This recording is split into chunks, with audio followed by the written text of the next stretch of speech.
I went on a skiing expedition to the South Pole with 4 friends and an experienced guide. Things didn't exactly go to plan. If you're confused, you should start at the beginning.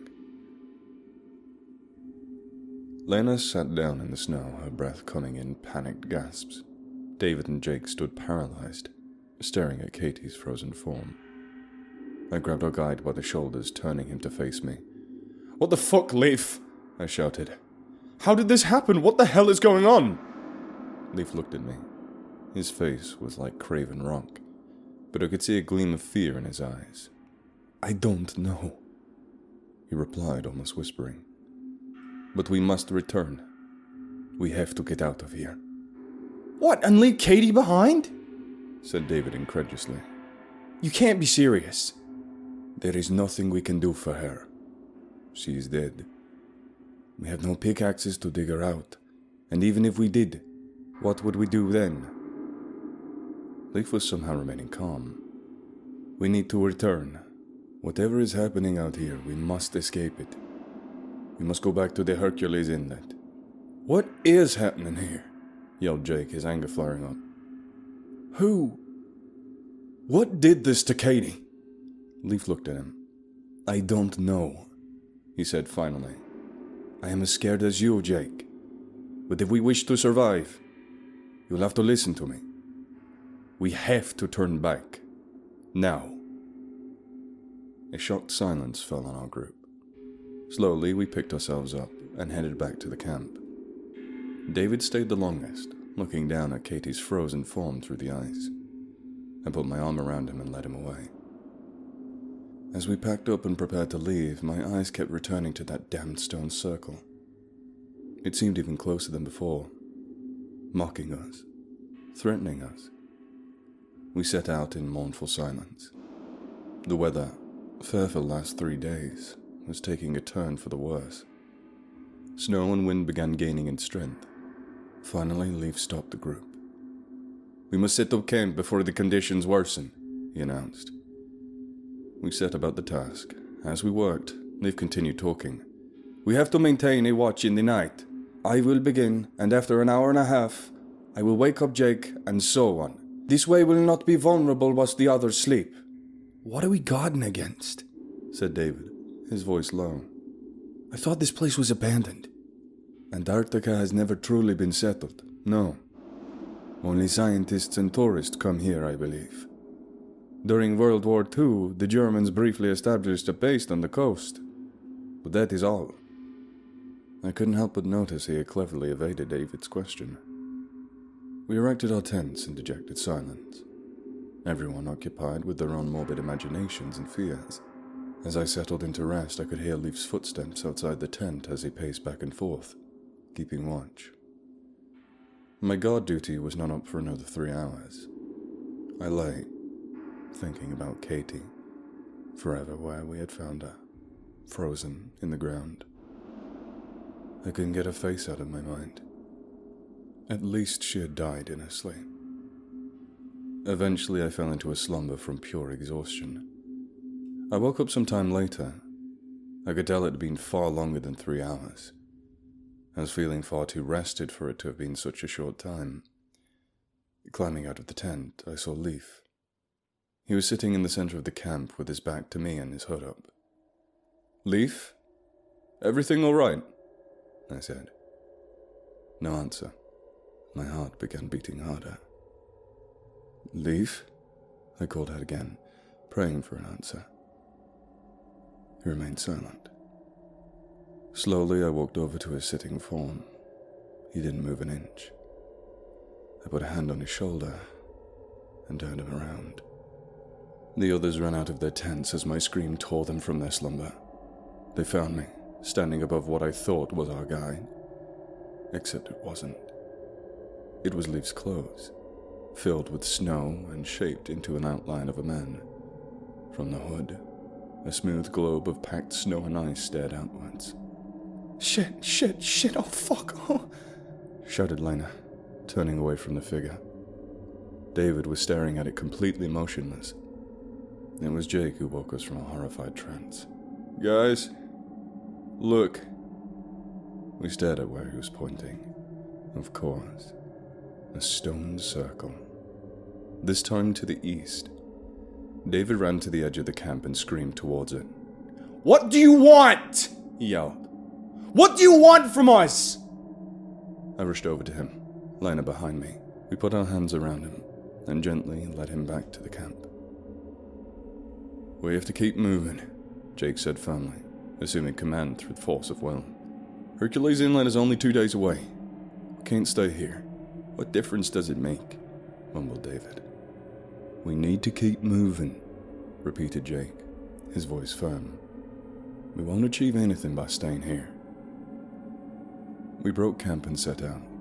David was visibly lagging behind, his eyes blank. He was in shock. I took turns with Lena, the two of us making sure that he kept moving, and trying to take his mind off the situation with conversation. While Lena was in the back of our group with him, I went next to Jake. "David's falling apart, man," I whispered. "I don't know how long he'll hold it together, or what we'll do if he collapses." Jake looked at me. I could see the resolve in his eyes, so barely holding him together. In that brief moment, I truly admired his willpower. "It's 2 days till Hercules Inlet. If we just keep moving, we'll make it there. David will keep it together. He'll have to. And if he doesn't, we'll think of something. No one gets left behind." Jake turned and pressed onwards, our conversation clearly at an end. We pushed on. The loathsome stone circle had now abandoned all rules of logic and space. It moved seemingly randomly, always on the horizon but never shifting in a way consistent with our movement. I grew to hate the sight of it. Somehow I had doubted. Somehow I had no doubt it was connected to everything that had happened to our group. By the time we stopped to make camp, David had recovered somewhat. He was still distant and brooding, but I hoped he would be alright for the time being. We quickly agreed there was no point in standing guard over the camp. Whatever had happened to Leif, it had happened whilst he was on watch, and he hadn't even managed to raise the alarm. We had a strange, naive sense of security whilst we stayed in our tents, like children hiding under the blankets at night. Even so, falling asleep was hard. The ever-present terror and foreboding, the fear of being taken next. It was hours until exhaustion finally put me to sleep. I dreamed that night. A horrible nightmare. Someone was opening the front of my tent. I lay in terror, holding my breath. The zipper went down. A grasping hand grabbed my legs and pulled me, kicking and screaming, into the snow outside. A dark hooded figure stood above me. It reached down with gloved hands, going for my neck. I flailed wildly about, searching for a weapon. My hand tightened around a skiing stick, lying in the snow. I lashed forward, driving it like a spear into the figure's throat. Blood spurted out. It gurgled horribly. I awoke. I could immediately tell something had happened in the night. Lena was crying outside, low, heaving sobs. Jake was comforting her. Silently, dejectedly, I climbed outside. "David?" Jake nodded grimly. "Gone from his tent. Footprints?" "Yes." "Where do they lead?" Instead of answering, Jake pointed, gesturing behind me. I knew what I would see, but cursed loudly anyway when I saw the damned stone circle in the distance behind me. It was a lot closer than before, about a mile away. "We should go check it," Jake said. Although I could tell he didn't expect to find anything good. He may still be alive. We didn't break camp before setting out. I think there was still slight hope shared among us, and if we hurried, we would find David, and he would still somehow be alive. As we approached the circle, we could see something was lying on a central slab. I gestured to Jake and Lena to wait.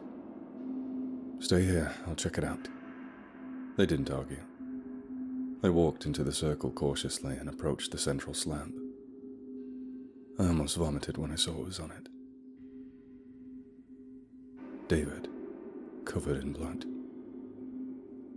It was running away through the 4 grooves on it, a frozen trickle leading to the 4 corners of the stones on which he lay. His throat was speared through by a ski stick.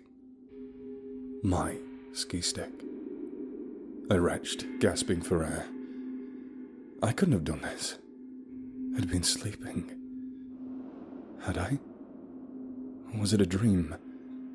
Was I asleep? I stumbled back to the others. Lena saw my expression and her face fell. David, is he? Dead, I said hoarsely. I wish we had cried. I wish we had mourned our dead friend like people should. But no tears would come. No deep sorrow. Only an emptiness inside our souls. I think that we were all too numb, too shocked to process the situation and offer an actual reaction. Some leftover survival instincts or self-preservation force kept us moving. We packed up our tents and left. It was some 4 hours into the journey when Jake stopped us. Guys, look. What is that? We turned, half expecting to see another stone circle. Instead, we saw a small, square building rising from the snow. It seemed uncannily out of place in the frozen expanse, like it had been dropped there by accident. Do you think we should go check it out? Whispered Lena. It's not a stone circle, that's gotta mean something. We should have a look at least. What do you think it could be? I asked. Jake shrugged. Science base, maybe? There might be people there. Maybe they can help us. Maybe they know what's happening out here. We set out towards the building. The closer we got, the clearer it became it hadn't been used in a long while. Its cement walls were smoothed and half snowed under. Its iron door hung on the hinges, rusted and ajar. I guess Leif was right when he told us about the Germans, she said, pointing at the door. Impressed on it, a fading paint, was a large black swastika. Above the words Annenaba. I whistled under my breath. So what's this? A secret Nazi base? I thought they only had a small one on the coast, said Jake. Doesn't seem like it. Do you think we should go inside? We were quiet for a few seconds, weighing our options. Lena finally answered. Yeah, maybe we can find some answers down there. Or a weapon or something helpful. The door swung open with a resounding creak, and we crept slowly inside, into the dark and the cold. The passage led downwards, seemingly cut into the ice itself. We found the first body in minutes. It had been preserved by the cold, a young man dressed in a dark military uniform. He gripped a pistol in his hands, and a bullet wound marked the side of his head. Next to it lay a battery-powered light, which Jake picked up and tested. Somehow it still worked, casting a slim, flickering ray of sickly yellow light through the tunnel. More bodies, lying everywhere, all of them gripping guns with bullet wounds through their heads. I shivered. What the fuck happened here? Jake swallowed audibly. I don't know. Looks like some sort of mass suicide. We continued down the passage. Doors led off to the sides from it, opening up to rooms with antiquated machinery and workstations. There were also several libraries, much to our surprise. At the end of the corridor was a large iron door, much heavier than the others. We stood in front of it for a second, apprehensive and fearful. Lena broke our reverie. "Oh, to hell with it," she said, leaning forward and pulling on the door. It bulged open with a loud screech.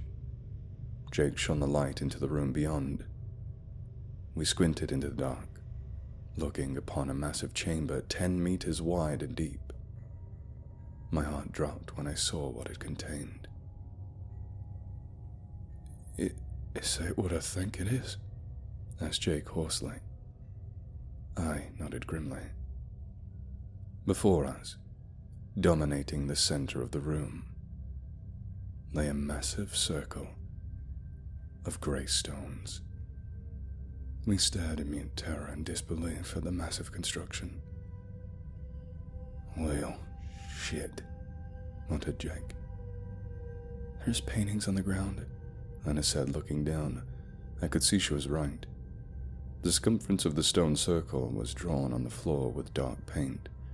Within, it was filled with stars, suns, and strange geometric shapes that made my head spin just from looking at them. Peering into the center circle, I could see that there was a body on the central slab. The dead man was sitting cross-legged, frozen in his final, fatal position. Looking closer, I noticed he didn't have a gunshot wound like the others. A piece of paper folded and yellowed with age lay before him. "Guys, come have a look. This one left a note." My friends joined me. Lena took the paper tentatively and opened it, careful not to damage the ancient page. "I can translate this." "You know German?" asked Jake, surprised. Lena looked at him, slightly amused, even in such a place as this. "How long have you known me, Jake? 7, 8 years?" She looked back down to the paper. "It's very confused. The poor man was probably already half mad when he wrote it." "Does it say anything about what happened here?" I asked, my breath making clouds of steam in the cold air. "Yeah, it seems they were sent from Germany to carry out some sort of experiment, ritual. It's unclear. The Ananab were a weird pseudoscientific group, sometimes dabbling in the occult. This sounds like something they would do." "What kind of ritual?" I asked, a shiver running down my spine. "He doesn't say. All he knows is they needed these stones, in a place where no man has ever lived. The stones were ancient, found in some old warlord's grave in Europe. The Germans didn't even know exactly how old they were, or who made them." "And the suicides, does it say anything about them?" "Yes. After the ritual was complete, strange deaths started to plague the base. They couldn't escape. Germany was being beaten and no one answered their calls for help. Rather than being taken by whatever they had called into being, they decided to commit suicide." "And this guy? What happened to him?" "He didn't kill himself. He says he was the one who carried out the sacrifice in the central slab, and he wants to know what he brought into this world. He says he won't kill himself until it comes for him." We stood in silence, digesting this cryptic information. I couldn't help but think about the fate of that man's life. He hadn't killed himself, and he hadn't been killed, despite being the one who actually carried out the ritual. It was the cold or the hunger that did him in. "We shouldn't stay here. We have to keep moving, or we'll never reach the Hercules Inlet." We nodded in agreement with Jake. Quickly, we returned through the passage. First Jake, then I passed through the door. Lena was following. She never made it out. The door swung closed behind me with a sudden brutal force. I jumped and Jake cursed. "Lena! Get me out of here!" She screamed from the other side, terror twisting her voice. "Get me out!" I grabbed the door, pulling at it with all my strength, but I struggled in vain. It wouldn't move. Jake joined in, groaning and panting. Lena was beating on the door in panic, screaming and crying in fear. We pulled and pulled at the door, but it wouldn't move an inch. "Get me out! Get me out! Get me!" Suddenly her voice cut off. The hammering on the door abruptly stopped. There was silence. "No!" Jake screamed. He tore at the door desperately, but it still wouldn't open. "Lena!" I said, my voice quivering. There was no reply. She's gone. It's taken her too." "Help me open this fucking door, man," I swore desperately. Together we pulled again and again, but the door simply wouldn't budge. After half an hour, we collapsed into the snow, exhausted and defeated. I don't know how long we lay there. Our minds, stretched to their limits, had finally had enough. This time, though, the tears came freely. After some time, I picked myself up. The hollow, empty feeling of shock had returned. I had no more tears to cry. We keep moving. We can't stop now, I said. Jake nodded, but I could see the desperation in his eyes. We'll make it, Jake. We will. My own voice sounded hollow, a mockery. Jake didn't notice. We slung our packs and continued north. The following day is a blur in my memory. Grief, shock, and exhaustion had taken its toll on us. We're moving from muscle memory alone. When we stopped and set up camp, we remained silent. What was there to say? Even if we got out alive, could we really live on like before? Through some mute communication, we decided to sleep in one tent. It gave us more of that naive sense of security, even though it had not protected David or anyone else for that matter. When we awoke, we breathed a silent sigh of relief. We were both still alive, both present, both lucid. Or at least as much as we could be, given the circumstances. Once again, we shouldered our packs and set out in silence.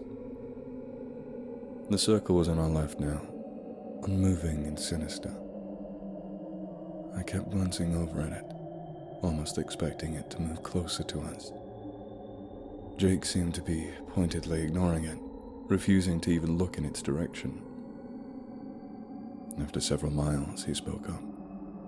The first time I'd heard his voice in hours. You know what the first thing I'll do once I get out of here? What? I said, confused as to where he might be leading with this. I have no idea. Go to Stonehenge. I stared at him incredulously. Why? Why in fuck's name of all places would you go to goddamn Stonehenge? Jake grinned. To take a shit on the stones there. I was silent for a second. Then I started to laugh. A hysterical, insane laugh. The type of laugh only someone on the brink of death, pushed beyond his limits, can have. Jake joined in as we skied forward. You can count on that, man. Yeah. Revenge is... Suddenly there was a sickening, tectonic crack from beneath us. The earth shook and we swayed to keep our balance. The ground fell away. We'd been traveling over a hollow in the ice, and without warning, it gave away. We fell downwards, only a few meters, but the skis affixed to our legs made our landing clumsy. As Jake hit the ground, he let out a scream of pain. The air was knocked out of me as I hit the ground. I gasped, my lungs burning. I crawled over to where Jake lay. Are you alright? No, he said through clenched teeth, his face twisted in pain. I think I broke my goddamn ankle, Adam. My heart stopped, but I forced myself to my legs. Come up, I'll help you. Jake leaned heavily on me, and I slowly raised him to his feet. The second he put weight on his ankle, he almost collapsed. It's definitely broken. Fuck. Adam, it's broken. Let's get out of this hole first, I said, forcing myself to remain calm. He had to take one step at a time. Thankfully, the sides of the hole we had fallen into were sloped, making a crude causeway for us. Slowly, painstakingly, I helped Jake out of the hollow. Every step, he would wince and gasp in pain. Once we were on the surface again, Jake sat down onto the snow. What do we do now? I can't walk. I can't ski. I didn't know. Let's just stay here for now. Rest your leg. Maybe it's just sprained and we can continue later. Sounds good, answered Jake. But I could hear it in his voice. We both knew his ankle was broken. No amount of rest would help him. While Jake rested, I took a ski pole. It had been Lena's, and broke it in half. I cut a length of rope with our supplies and approached Jake. What's that? He asked. Splint, I answered. He smiled thinly. Didn't know you were a certified field medic. I'm not, but if it helps you walk, it's worth it. I tied the makeshift splint to his leg. Jake hissed in pain when I tightened the rope. All right, doctor. Let's see how well this works. Swaying and grimacing, he raised himself upright. He took several steps. I could tell he was still in pain. We tried pushing on. Once again, I came to admire Jake's willpower. Even in horrible agony and at the end of his sanity, he didn't give up. But it quickly became clear we wouldn't make it anywhere like this. It took us 2 hours to go a mile. At the end of it, Jake collapsed into the snow. I returned, kneeling beside him. You need to get rest. We'll move on later. I'm no use to you. I'm just slowing you down. You'll never make it at my pace. Don't talk like that, I said, anxious for my friend to not lose hope. It's true, Adam, he answered, looking up at me. I'm just dead weight now. Whatever's hunting us, that damn circle, it won't let us leave, will it? It's been playing with us all this time. He laughed, but it was an empty, morbid sound. For all we know, it's been leading us in circles anyway. Oh, the irony. Circles. Just rest, Jake. You'll feel better afterwards, I swear. He was silent for a second. I think I know what it was. What? I asked, dreading the answer. What are you talking about? The circle, Adam. The man we found on that altar. He made a sacrifice to it. And it didn't kill him. If you make an offering to it, it may not take you. What offering? What do you... I trailed off, realizing what he meant. My heart stopped in terror. No, you can't be serious. Just think about it. I'm useless to you. I'm just slowing you down, and if this thing feels like it's not going to get what it wants, it'll just kill the both of us off. My blood ran cold at my friend's words. I can't do this. You know I can't do this. We don't even know if it works like that. Jake looked over my shoulder and laughed grimly. I think we do. I think it just sent us a message. I looked up and started in shock. Somehow, even though we hadn't moved, we were now sitting inside of a circle of grey stones. Looking back down, I realized that Jake was actually sitting with his back against the horrible altar itself. Jake, Please, let this be my last sacrifice. The last act of friendship. Let my death have some meaning at least. Grimacing, he pushed himself upright, using the altar as a support. Stretching his arm out, he placed the ski stick into my cold hands. I won't do it! I said, my voice quaking. Jake looked me in the eyes silently, and my heart broke. You have to. Slowly, he lay down on the altar, folding his arms onto his chest. Tell everybody what happened here, Adam. Tell them to not come in our footsteps. This thing, it won't stop. It will always want more. We can't allow that. You have to get out of here to stop that from happening. He closed his eyes. I approached from the side, tears welling up unbidden. In nerveless hands, I raised the stick above my head as the cold, grey stones watched on in silence.